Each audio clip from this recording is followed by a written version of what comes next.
안녕하세요. 법무법인 혼민의 조아라 변호사입니다. 오늘은 빌려준 돈을 받기 위해서 소송을 제기할 때 반드시 들어가야 되는 내용을 설명드릴까 합니다. 물론 변호사와 함께 하시면 변호사님이 다 알아서 해주시겠지만 너무 소액이라서 변호사를 선임하기 힘드신 경우가 있잖아요. 그런 경우에는 당사자가 직접 소장을 작성할 때 들어가야 되는 내용이 뭔지, 어떤 자료를 준비해야 되는지 이런 것들을 알아두시면 좋을 것 같아서 준비해봤습니다.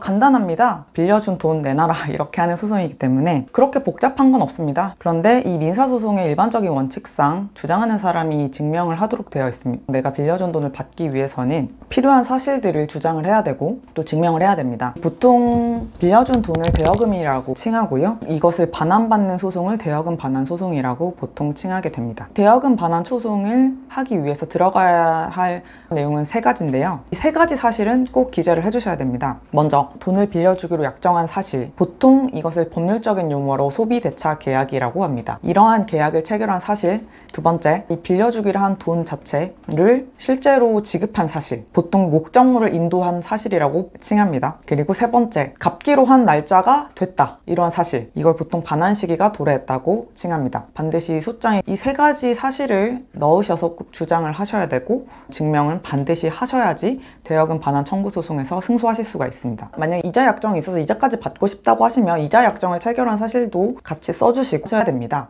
그러면 이 세 가지를 구체적으로 설명드리도록 하겠습니다. 첫 번째, 돈을 빌려주기로 약정한 사실은 언제 어디서 돈을 얼마를 빌려주기로 약정을 했고 언제 갚기로 했다.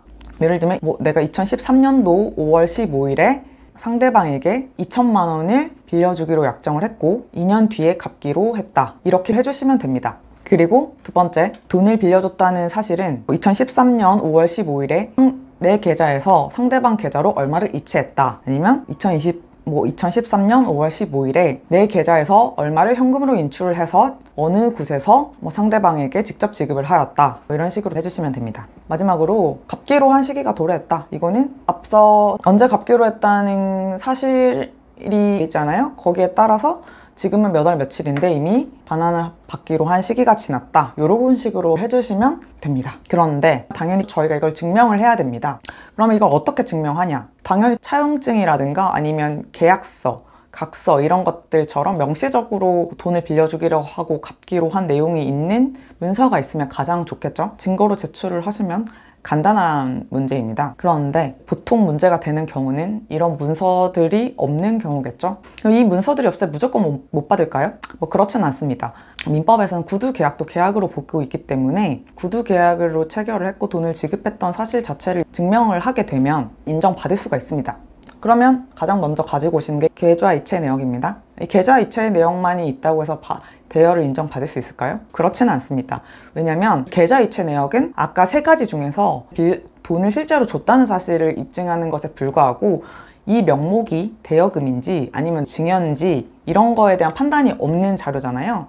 이제 계좌 이체를 했다는 사실도 분명히 이 증명이 되는 부분이 있긴 하나 이것만으로는 대여금을 인정받지는 못합니다. 그렇기 때문에 다른 자료들을 수집을 해야 됩니다. 첫 번째로는 문자, 카카오톡, 녹음 등으로 상대방이 돈을 빌린 사실을 인정하는 내용을 취득하는 거죠. 예를 들면 전화를 하거나 카카오톡으로 누구누구야, 그때 빌린 500만 원 언제까지 갚기로 했잖아. 근데 언제 줄 거야? 이렇게 물어보면 상대방이 미안해, 언제까지 갚을게, 이렇게 하면 스스로 돈을 빌린 사실을 인정하는 거기 때문에 이게 자료가 될 수 있고, 또 상대방이 이렇게 나올 수 있습니다. 실제 빌린 돈이 300만 원인데 500만 원을 갚으라고 하니까 아니야, 나 300만 원 빌렸잖아, 무슨 500만 원이야, 이런 식으로 나오면 300만 원에 대해서는 상대방이 빌린 사실을 인정하게 되는 거잖아요. 그렇기 때문에 이것도 자료가 될 수 있습니다. 그래서 문자, 카카오 대화 내용을 통해서 상대방이 돈을 빌렸다는 사실을 인정하는 내용을 확보하시는 게 중요합니다. 그리고 돈을 빌려줄 당시에 그 자리에 같이 있었던 증인이 있을 수가 있잖아요. 그렇다면 증인 신청이라든가 아니면 사실 확인서 같은 것들도 고려를 해볼 수가 있습니다. 그 다음에 상대방이 꼬박꼬박 이자를 지급을 해온 사실이 있다, 아니면 비정기적으로라도 이자 명목으로 지급한 사실이 있다면 그 내역을 제출하시면 대여금으로 인정받을 가능성이 좀 높아지고요. 그리고 이 돈을 어떤 경위로 방식으로 대여를 하게 됐는지, 내가 이 돈을 어떻게 마련을 해서 지급하게 되었는지 이런 것들도 구체적으로 써주시면 좋습니다.